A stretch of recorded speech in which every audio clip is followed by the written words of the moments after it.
Welcome to Whitetail Rendezvous Podcast. This is Bruce Hutchin, host and executive producer. Each week you will hear tips, techniques, strategies, and personal stories from some of the best and funniest whitetail hunters in North America. Hope you enjoyed today's episode. If you do, tell a friend on social media. If not, tell me and I'll make it better. Thanks for listening, folks. Hey, folks, we got a new sponsor. It's called Buckwild Coffee. What's so special about Buckwild Coffee? Well, a gazillion people go to Starbucks every day and drink coffee. Well, why shouldn't Buckwild Coffee offer you light, medium, or dark roast with free shipping? All you have to do is go to whitetailrendezvous.com, go to shop, and order your coffee, and I'll ship it out for free.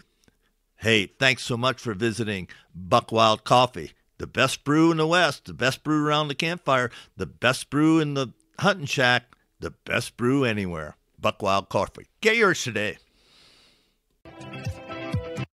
This is Whitetail Rendezvous Podcast, episode number 421. Hey, next up on the show is a good friend of mine from Wisconsin, John O'Brien. And John's got a company called Grandpa Ray Outdoors, and you've heard him a couple of times on the show. And I keep going back to John because he's always got something interesting to say about building a great deer herd, a balanced deer herd, a healthy deer herd, a deer herd that has some great competition for the bucks. The does are healthy, especially during when they're lactating and taking care of their fawns. So John brings a wealth of experience, over 26 years of experience to the table. So sit back, relax, and enjoy John O'Brien, Grandpa Ray Outdoors. Well, I guess the topic is, well, what is exactly the topic today? I mean, who knows what the topic direction is going to go, but I guess we're looking at alternative ways of thinking, and we have a few little bullet points and a little, some overviews and some, aspects of that we're going to talk about. And I guess the first thing, so many people think about is brassicas, and there's so many people I've talked to that only plant their food plots in the fall. And my thing is I try to educate people to think like a farmer and kind of look at things in reverse in certain ways, where if you're a farmer and you plant corn and soybeans or winter wheat, there's so many conservationists. There's also the different programs there that farmers get paid to plant cover crops. So when the corn and the beans and the wheat comes off, guys are planting different cover crops. Well, so if you're a food plotter, so many people focus on the fall. Looking ahead to the next fall, why don't you plant spring food plot cover crops? That's a great time to start setting yourself up. Also, if you are used to just planting these fall food plots, which tend to focus just on brassicas, and if you want to be productive and have a healthy food plots, not just for the current year, not just for next year, but for many years in the future, it does have its advantages to be planting a spring cover crop to set your fall plots up. So my thinking is, don't just think about brassicas, think about 3-4 months before you're going to plant these brassicas and some of the steps you need to be looking at. John, in thinking about this, we've kind of started off, and for some of the folks may not know you. And so before we go too far, you're from Grandpa Ray Outdoors.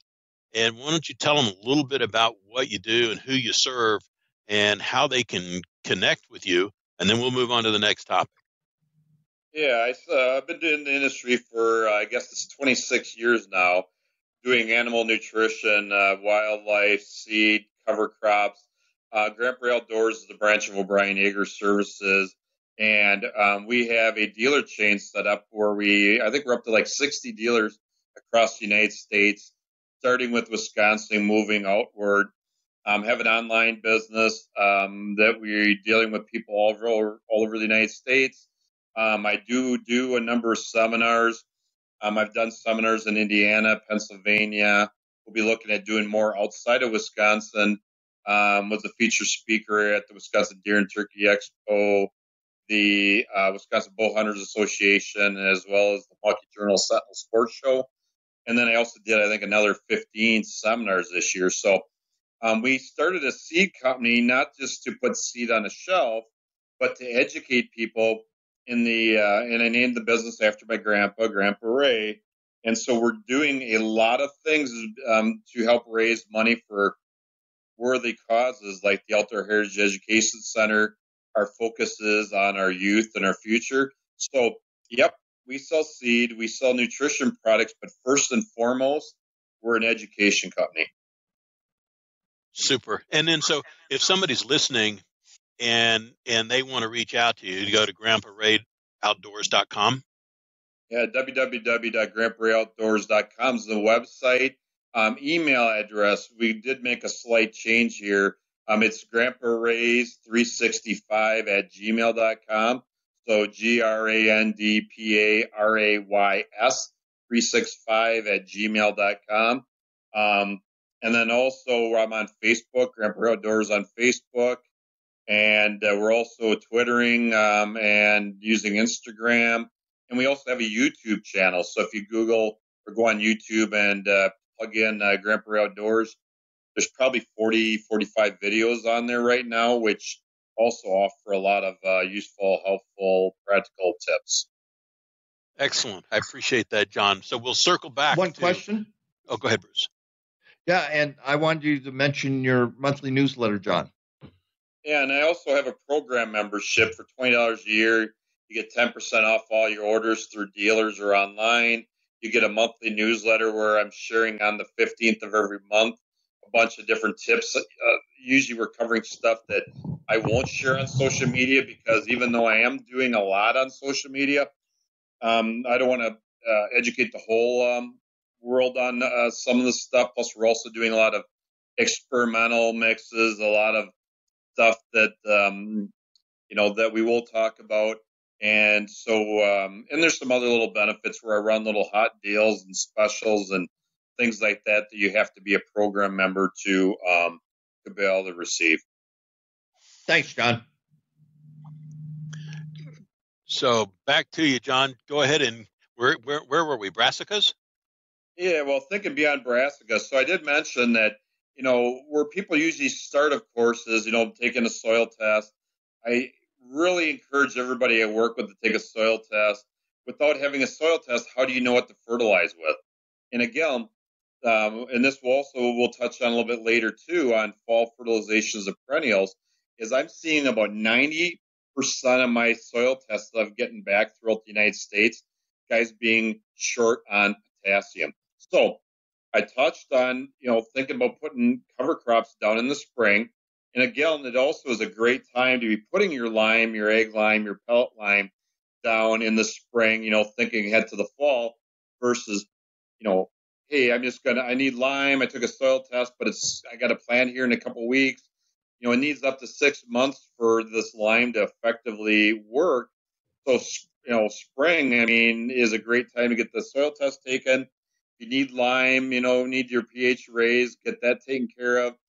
Another advantage of using the spring cover crops is it's a great time to kill weeds, smother weeds.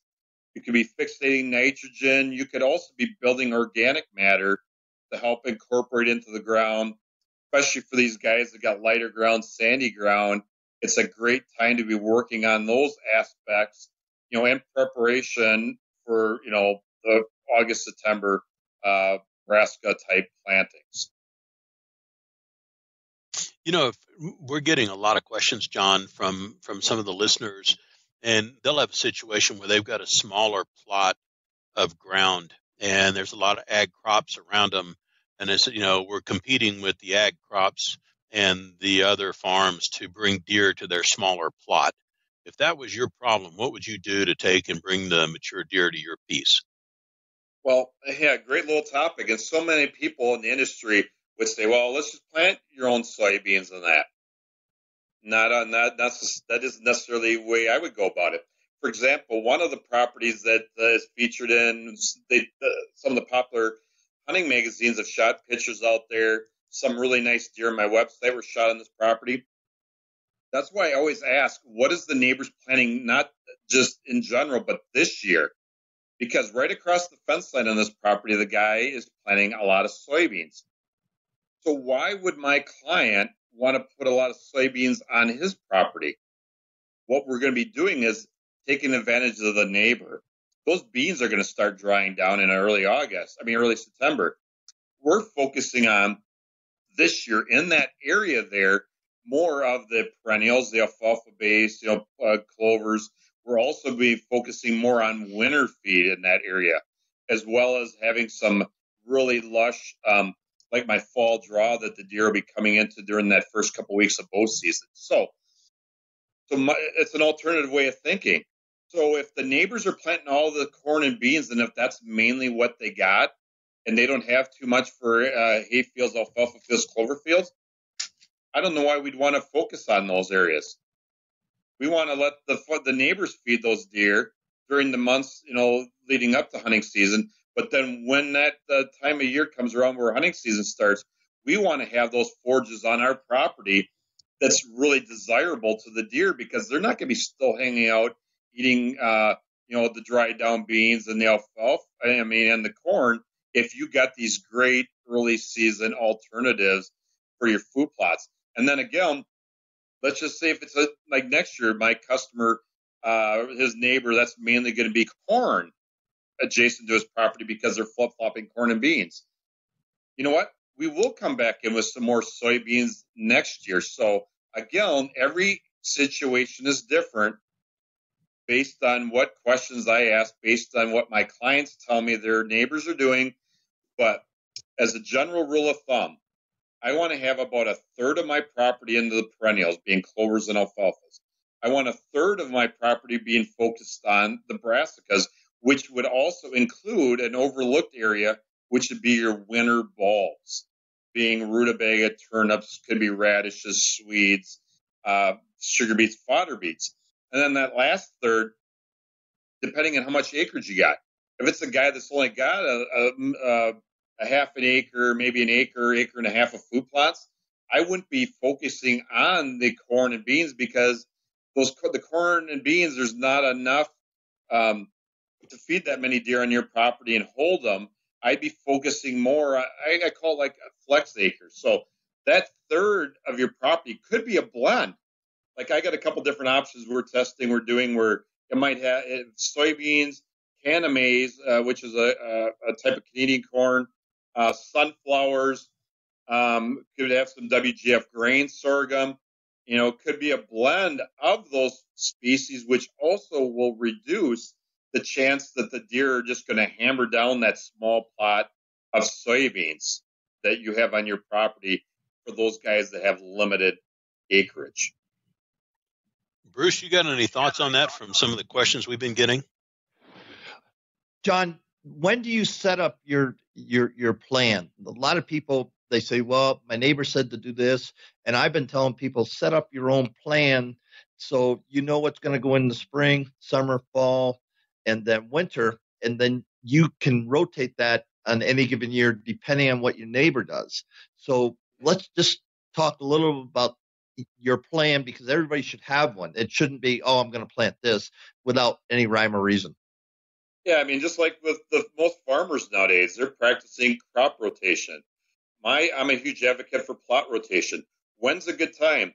I started doing a lot of plans. I think I've probably worked with about 400 different people this year, and we've started, I think it was like in November. And so if it was me, I'd start a great time to start. Even in my case, I was sitting in my deer stand looking at my food plots during gun season.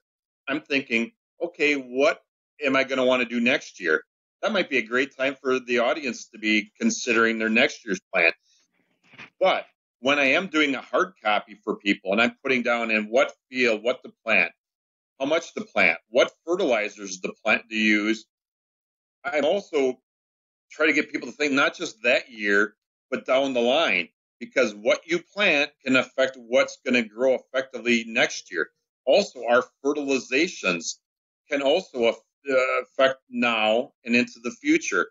Another part of that equation is if you're planting soybeans, of course, think like a farmer. Think about coming back in with corn after soybeans to capture, the nitrogen. And again, if you're looking at frost seeding your perennials, a thing that people could consider is, brassicas. I do sell 3 different brassica blends, but there's one of them that's called Frosty Delight.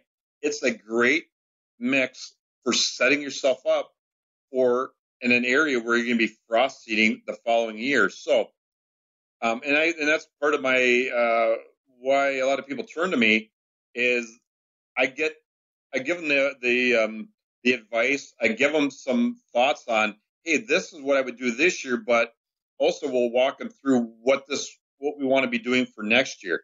Not very many people do that, but they should at least have a rough idea what they're going to do.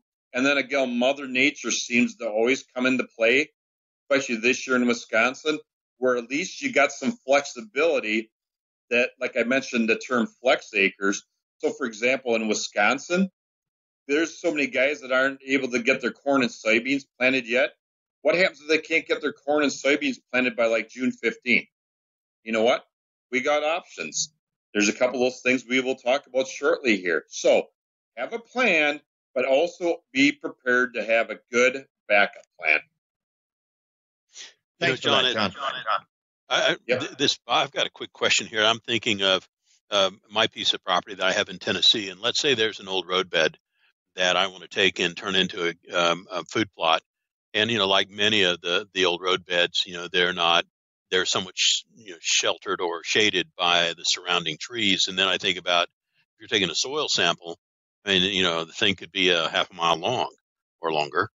So for a strategy to take and consider what you would put on a roadbed, what goes through your mind if somebody asks you that type of question? Well, when it comes to roadbed, the 2 questions I ask is, are you going to be driving over it very often? And B, probably 3 questions. B, are you going to be hunting in certain spots there? And then C, how much shade is it? Because so many of these little logging roads, might only be, 6 to 10 feet wide. And the odds that there's a lot of canopy in these areas is pretty slim and none. And so, for example, I put together a really good multiple purpose logging trail mix, which is also really great nutritionally. But there is some exceptions where if guys do have a wider area, I do have a mix that I call Inner Sanctum that's even a little bit better nutritionally, a little bit more attracted to the deer, also a little bit more cold tolerant. So, if once people answer those questions, then I usually will, recommend which direction to go on it, because the strategy, that so many people have is to have these areas to get into your stands and so on and so forth. But that's not always where people are hunting over. So, we might have like little staging areas off those logging roads, little micro plots or little kill plots. And that tends to be even a little bit better, a strategy, a little bit easier to hunt too as well. So, one technique. Go ahead, Bruce. One technique, folks, on the logging trails or the trails that don't get used heavily is that you put a micro plot to kind of shortstop them from going to their major feeding area, and saying they're heading towards a crop of beans, and they're walking down the trail. All of a sudden, they find a delectable something like. I got something just for you there, Bruce. Yeah. So okay. One strategy Thanks, we do with some of the hunting shows and some of my field staff and that is, even if you have a logging trail mix and you have a more desirable plot that they're going to, but if you are going to put a couple stands in these areas, instead of just planting logging trail through that whole area, we will actually do an area within bow range, like maybe 20 yards on each side, 30 yards on each side of that stand. Even if it's a little shady, I got a mix that we will be releasing next year. It's available to program members in that. Cold tolerant, it's actually, I use it for little areas I call bug plots, because it's not that the does won't eat it, but it's really desirable to bucks. So we're creating a logging road mix, but like a little staging area within bow range for those guys that are going to hunt off one of those main paths in that. So that's a whole nother little level. And again, a other little trick beyond the seed, we'll also put a little cedar post out there. Or maybe we're going to create a little scrape with some licking branches. Maybe we'll put like a little water hole or a cattle tank right there. Maybe we'll do all three of those things. Great little strategy. Yeah, and John, you and I should do an article called "Short Stopping Deer on Logging Trails." I think what it's called is you just throw one of your whitetail rendezvous hats down there, and then when the bucks come by and they take a. Actually, you put Bruce's hat down there with a little cover scent, and it's as good as gold. Hey, you're being silly. Thank you for the props out for whitetail rendezvous, but let's get back to the show, Bob. All right. We interrupted, and what I was thinking about as well is, for the guys that always talk about, I see this, the shooter buck that I want to get to, and it's a distance away. And I was thinking about if it was me and I was going to be in a stand, how could I take and create a plot in front of my stand that would have a greater opportunity of bringing that buck closer instead of the other side of the food plot? And I don't know if that's possible. Yep, there's a few strategies there going back to thinking beyond brassicas, corn, beans. What I tend to like to do is not just for the deer hunters, it also is an advantage for the turkey hunters. On any of these areas, let's just say if you have an acre to 5 acre field, you get a woods edge.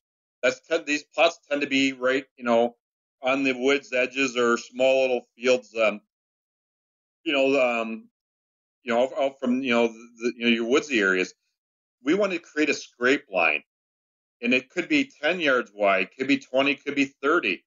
If you have a big enough field, it could be 30 yards wide, and I like that because it's also good for range finding. It's also good for, creating mock scrapes or using their natural scrape lines along the edges. And those deer, the bucks will have a good little travel corridor there.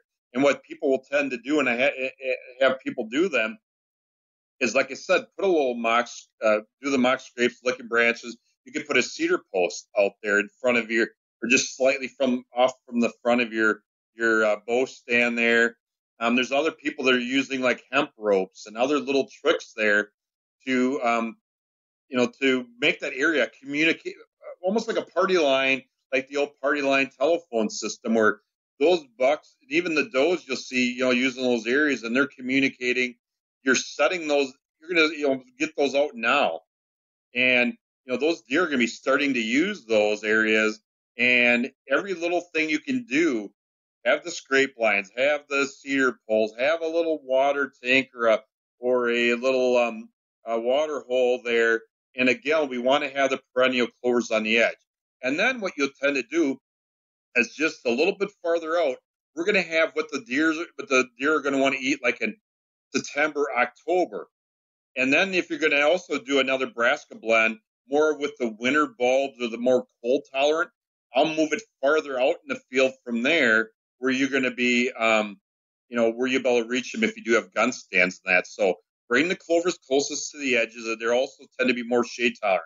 Then do more of our annual clover mixes with some of the brassicas the deer tend to hit a little earlier.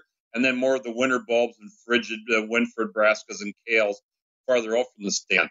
Another little trick, too, is for the guys, if you're going to rotate beans and corn, you could actually, if you have your corn this year just beyond that scrape line area, that again becomes a nice little travel corridor. But then those deer, the bucks, when they're staging on the woods edge, they can't see what's beyond that corn strip. You could actually cut a little lane, make a little highway. They're going to come from the woods. They're going to walk through the clover. They're going to walk right down, an area in front of you to get to that next destination. Maybe that was soybeans, that next strip of soybeans. Maybe that strip of soybeans, you broadcast winter bulbs into it in early August or a Brassica blend, which is another strategy with our topic being think beyond brassicas. So that's what you could do. Strip of with a scrape line with the perennials. Corn, which also gives you, a little bit of a advantage for those guys that you say, you know what, Bruce, I get bucks that just stand on the edge of the woods and they just won't come out. That's a trick you can get them to come out because they know there's something out in that farther plot But if they can't see it, they need to have a reason to go find what's out there. We want to keep the bucks moving, make it like it's a highway, keep them always moving and looking and searching, and so that's just another little strategy you could be using. John, that's really what a lot of people have asked me about. How can I move bucks to where I want them to get to? And get to is near my stand, 20, 30 yards from my stand. And what John has shared with it, you have the different crops and seedings in there.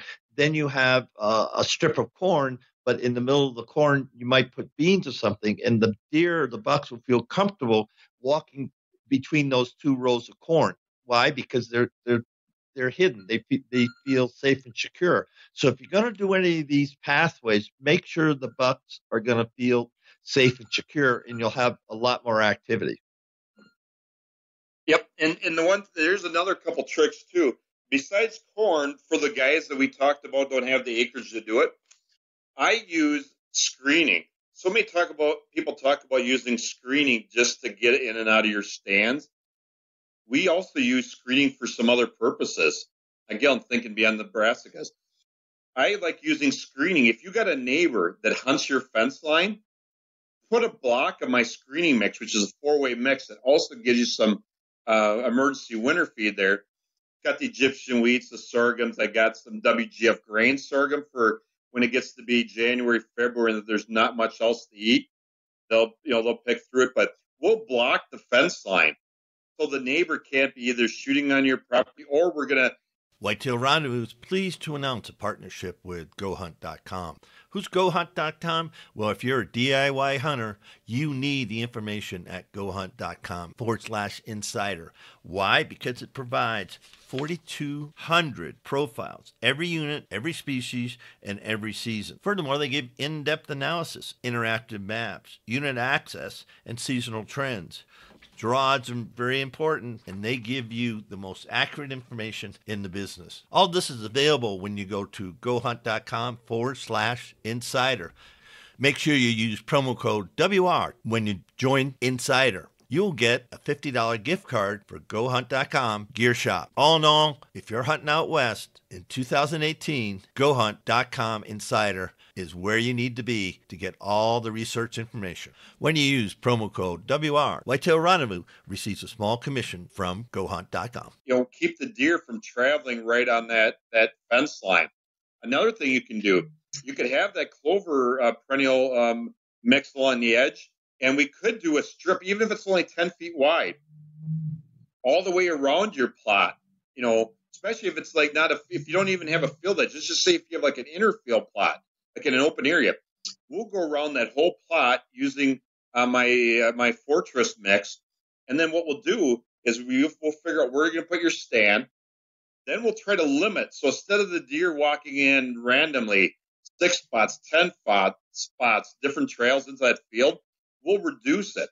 Maybe what we'll do is we'll just leave some openings or clip or mow down a couple of areas there to make it like a highway again, where the deer are going to walk through those openings that you created by making your perimeter screening. So your screening also can be to direct deer. Some people will also use the screening, to funnel deer. You could be using screening instead of just like around the field edge. Maybe we're out in the middle of the field and you maybe had some corn, and then you also maybe had some beans, and then you got another. We could put a strip of screening, and I've seen there's a property with a hunting show where the guy he's got a few ground blinds that he's got, and he tends to put them right kind of like in the middle of a 5-6 acre field. So there's ways we can get deer to walk from the field edge into like these bigger inner field kind of plots, using screening. And so again, every property is different, depends on how the land lays. But, other little tricks too, you could actually be using, like I said, your corn or even like a mix I mentioned that's got sunflowers and sun hemp. Like, for example, if you want to build another alternative way of thinking, there's a mix I put together. It's got sorghum. It's got sun hemp, which is great for building soil, organic matter, fixate nitrogen. And I also put some buckwheat with it. You could plant it in June. You could till it down to set up your Brassica plots. But what some people were seeing on social media is it grew really tall. And it could be a great little way that if you got sandy ground, new ground, that you could build soil. Because after the year's done, and if we're using it for blocking and screening, it becomes a lot of organic matter. So we do have a warm season mix that's dual purpose that could be either screening or soil building. And so, again, you can also get deer.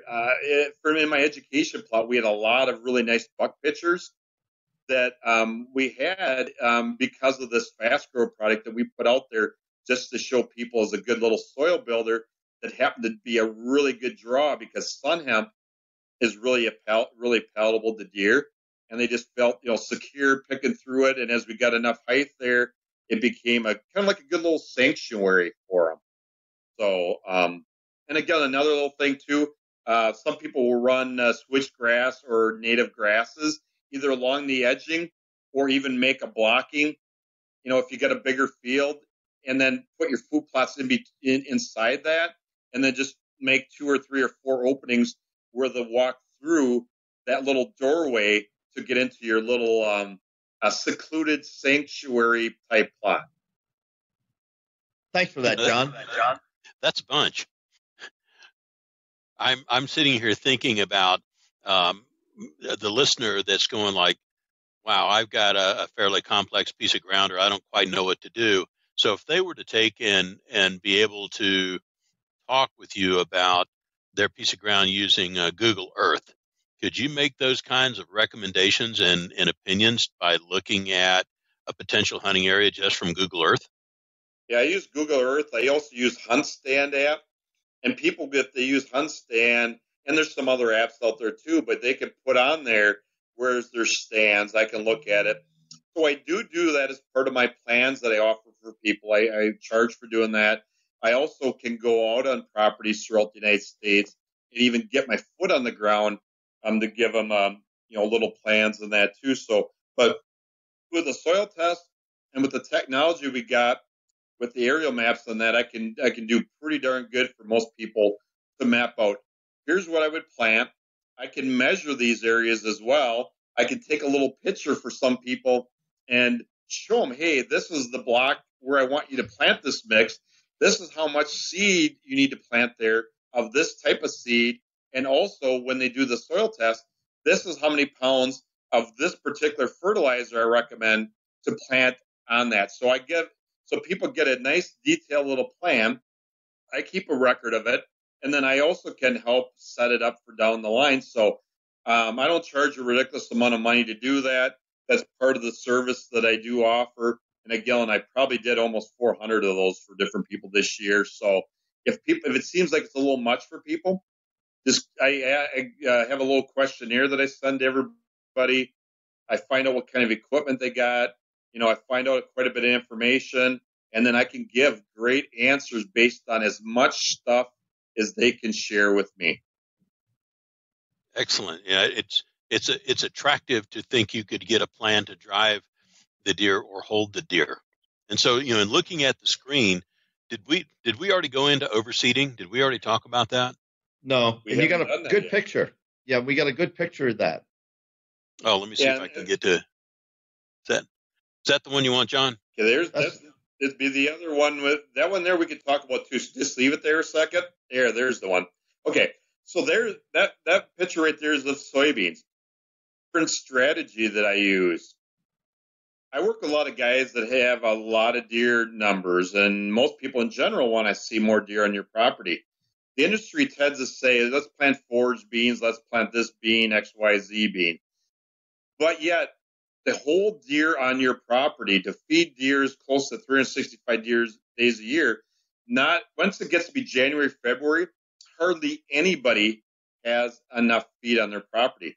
So what I want to do, and so many of my customers do, is that bean there's a bean, and I'm not recommending to do this.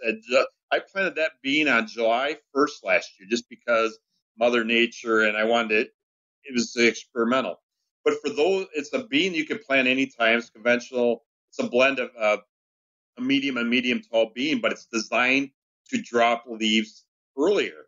It's an earlier maturing bean, not a long maturing bean like these forage beans.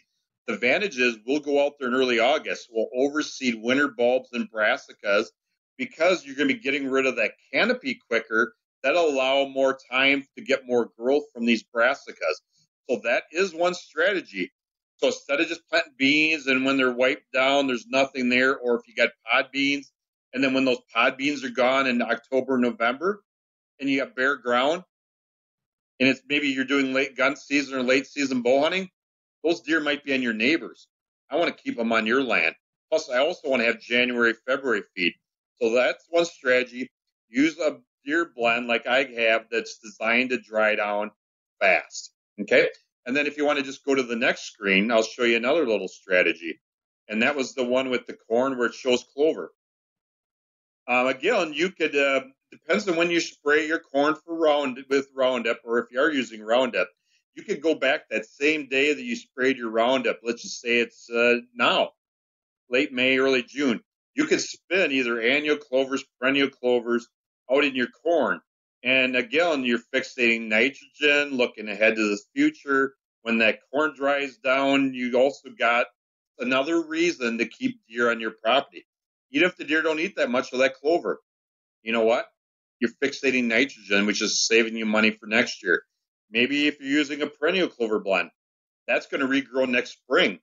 Those does that are ready to drop fawns or dropping fawns, those bucks that are trying to replenish themselves to grow big antlers, you got great feed there right away in the spring.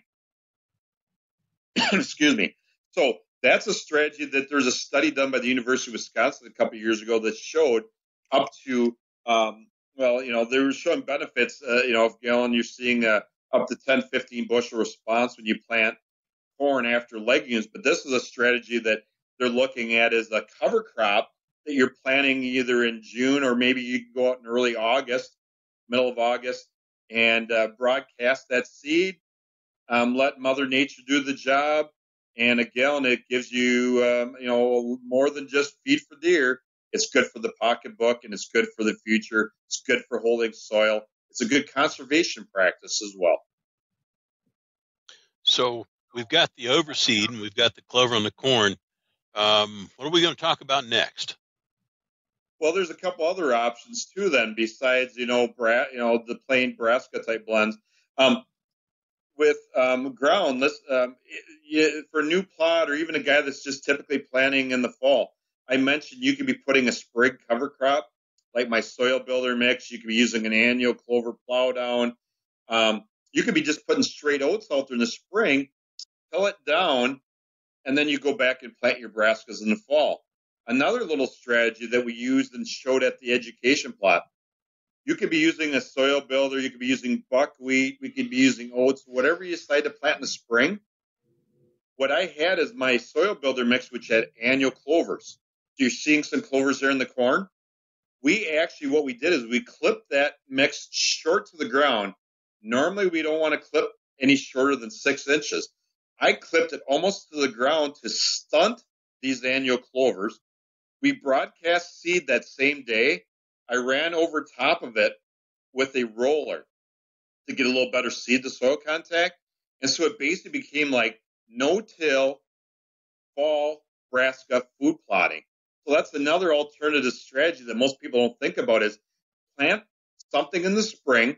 And again, if you got the annual clovers, you're fixating nitrogen, you're saving on fertilizer costs, you're keeping weeds at bay. And then instead of having to work the ground again, just go back out there first week or two in August, spin the seed. If you could roll it better, or even if a guy had to just,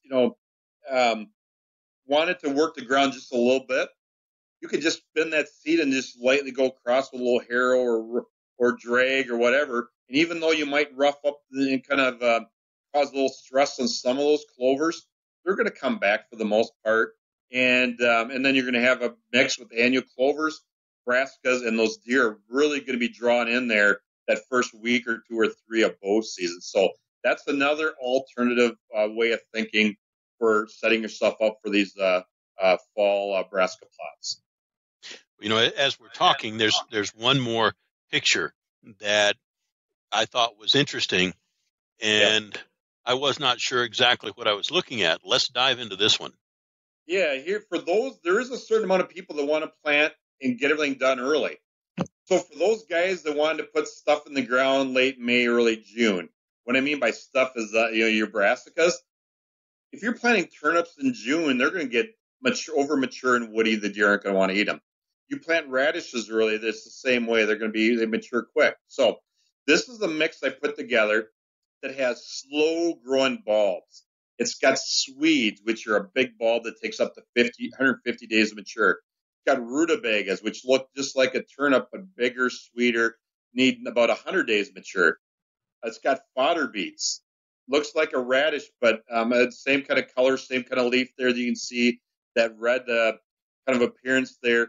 Less finicky than sugar beets. Sugar beets don't like water, so fodder beets tend to be a little more diverse.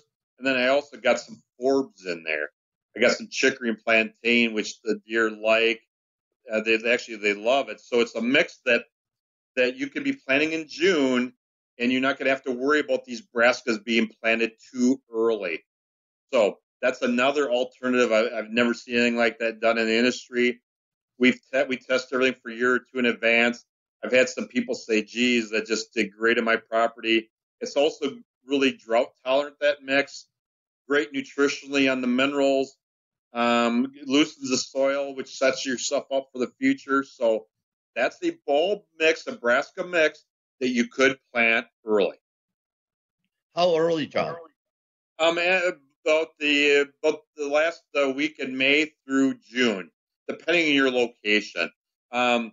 It's a mix that's pretty drought tolerant, really fast growing. I tend to tell people if you go a little farther south, like down into Missouri, Kansas, Illinois, you probably could even be planting it in April. But we typically want to be doing that like a May, June kind of time frame. In any year, when will it be all gone? When will the deer take it down so it's not valuable anymore? Depends on your deer numbers, depends on how much acres of that you planted, depends on what else you planted and what the neighbors planted. But to be honest, like maybe because those winter bulbs like the Swedes and the rutabaga, the deer tend to go after that in December and January. That's our stockpile forage. That's our winter feed. The plantain and the chicory, they're going to be in there picking through it, throughout the year and that. So as far as like when will they be hitting it? They'll start hitting that, in the end of July, August, with the fodder beet tops and that. But then again, they're going to kind of back off on that in October and probably November, and then they're going to really be going after those bulbs when the rest of your forage on your property is kind of fizzled out. And again, if you've planned your property properly, you're going to have feed that's more desirable than this mix.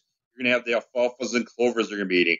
Then they're going to be eating the beans. Then they're going to be eating your early, more sweeter brassicas and some of these other annual clovers if you do use those. And then, of course, this mix again we're going to be using it more in mind for thinking about December, January, February. Bob? I was thinking there was a guy down in Texas that was talking about his challenges on trying to attract deer. And, he says, I'm on a ridge and I can see a long ways away. And, the deer seem to be attracted to my neighbor's location. And you'd mentioned doing, some watering strategies. And, for the more arid climates, do you have experience or thoughts on what you can do as far as a water and crop strategy to attract those bucks to basically your side of the draw? Yeah, I had a long talk a month or so ago with a wildlife biologist out in Utah, and we were talking about different strategies and different species and a couple things that they use out there that people overlook throughout the United States.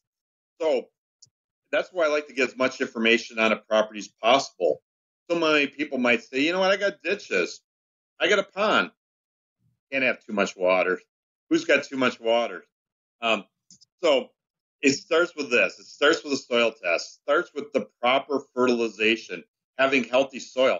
No matter what we plant, we're going to do a better job of what we're planting It's going to be more nutritious.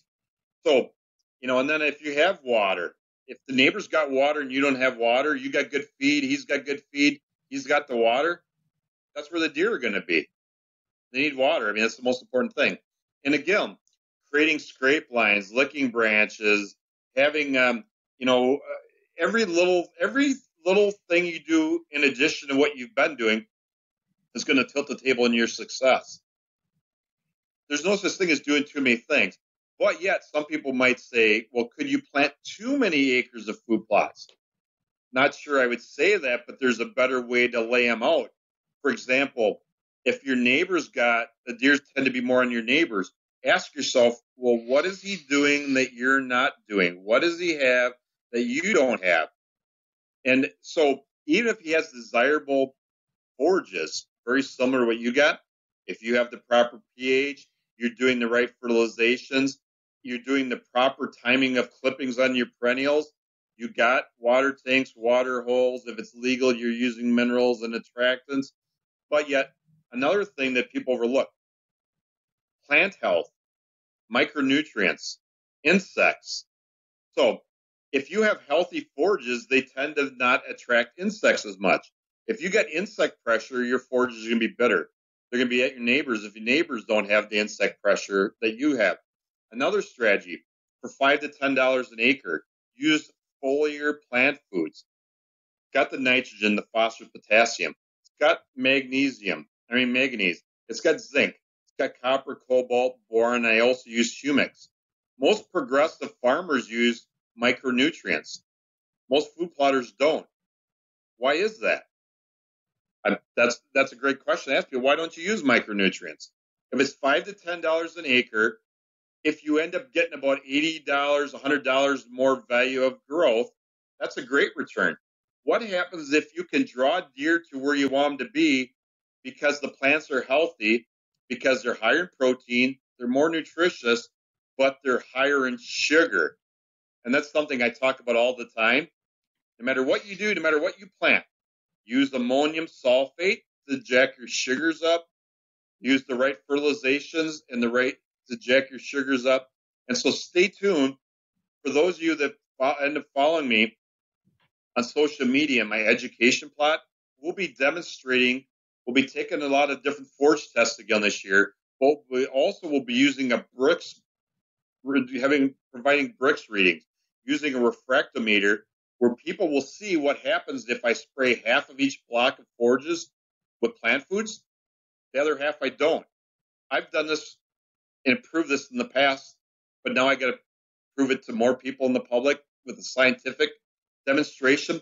Well, I've demonstrated where I can draw deer from two bedding areas to a middle of the field because I just sprayed the middle of the field with foliar plant foods, which make them higher in sugar, healthier, more nutritious. That's what deer are going to eat on your property versus the neighbors, is if you do all these little things that don't cost much money, it isn't so much what you plant, it's doing a great job or a better job of what you're planting than what the next guy is. To kind of bring this to a close, we often get the question of the guy says, I capture images of big bucks at night, and I never see them during the day. Is there a food strategy to get those reluctant fellows out in the daylight? Yeah, that's what we kind of touched on too. So, for example, the scrape lines help in making that the bucks more encouraged starting earlier in the year, making those mock scrapes earlier in the year. And yet you still might have a really smart old buck that still might kind of stage or, inside the woods. That's where you could have the screening. You could even, if they're really staging there, put some screening right on the edge of the woods, and then have the little destination plot just outside of it, so those bucks can't see the does. And you just cut yourself a couple shooting lanes, a couple areas where you want that buck to walk. They're going to be more apt to want to do it. Another little strategy: if the ground's laid out a certain way, you see a lot of these bucks, a lot of these deer will travel just inside the woods, 10, 15 yards, especially if there's a little depression, a little dip. And I kind of call it a little inner funnel. You might actually make a little micro plot just inside the woods a little bit, like a little kill plot, just for those smart old bucks that will hang up. And maybe what you do is, and I've seen this, and I'll give a little shout out to Art Helen with Art Helen Outdoors. And his dad shot a really nice buck in the water hole last year. So when you get some of these bucks that are in the pre-rut, and especially in areas or weather that's really warm, maybe you put a water hole. I mean, that's where they're going. They need water, but also maybe they're going there to cool down. So there's been more than one buck shot out of a water hole. I've talked to a lot of guys that put water holes in. It could be in an area, even if it's just before you're getting to that food source. Maybe you put a water hole and a cedar post right there. Maybe if it's legal to use deer mineral, put a water hole, cedar post, and some deer mineral in that same spot. Maybe it's 20 yards inside the woods. Maybe you got a little logging road that leads out to that food plot. That's a couple little things to consider. Well, John, it's been a pleasure. And Bruce, you got anything else you want to chat about? No, I think that's a wrap. How did T call it? That's a wrap. Time for a nap. So, John, we really appreciate it. And thanks for all the thoughts and wisdom. And again, for folks that want to get back a hold of you, what's the best way for them to reach you if they want to get an analysis of their ground? Yeah, you can call me at 608-235-0628, or you can email me at grandparays365@gmail.com. That's GRANDPARAYS 365@gmail.com. And again, you can check out the website, which is grandparaysoutdoors.com. There's just a lot of educational tools we got out there. And again, look for some of the pictures and the data from the educational plot this year. Should be some really interesting, unbiased data. And so many people just think about ladino clovers and some of the main species, but there's a lot of things, a lot of different forages that are overlooked that are healthy for deer and also are very attractive to deer. And that's what we're about, is to try to give you something else to think about. And hopefully... On the next episode of Whitetail Rendezvous, we're going to travel to Dodgeville, Wisconsin, and catch up with Art Hyland. Now, Art Hyland has Art Hyland Outdoors, and Art travels all over the Midwest doing seminars all winter long because he represents some great companies like Vortex, Nightingale, Realtree. But more than that, Art spins a good story, and he gets people laughing, and he sure does know his stuff. And on this show, Hey, folks, we got a new sponsor. It's called Buckwild Coffee. What's so special about Buckwild Coffee? Well, a gazillion people go to Starbucks every day and drink coffee. Well, why shouldn't Buckwild Coffee offer you light, medium, or dark roast with free shipping? All you have to do is go to whitetailrendezvous.com, go to shop, and order your coffee, and I'll ship it out for free. Hey, thanks so much for visiting Buckwild Coffee. The best brew in the West, the best brew around the campfire, the best brew in the hunting shack, the best brew anywhere. Buckwild Coffee. Get yours today. We're going to hear about deer vocalization, and with the season coming up, pay attention because Art knows how. Thanks for joining us. Be sure to tune in tomorrow for another episode of Whitetail Rendezvous, where you can listen and learn from the experts so you can be more successful on your next hunt. Until next time, listen, learn, and succeed.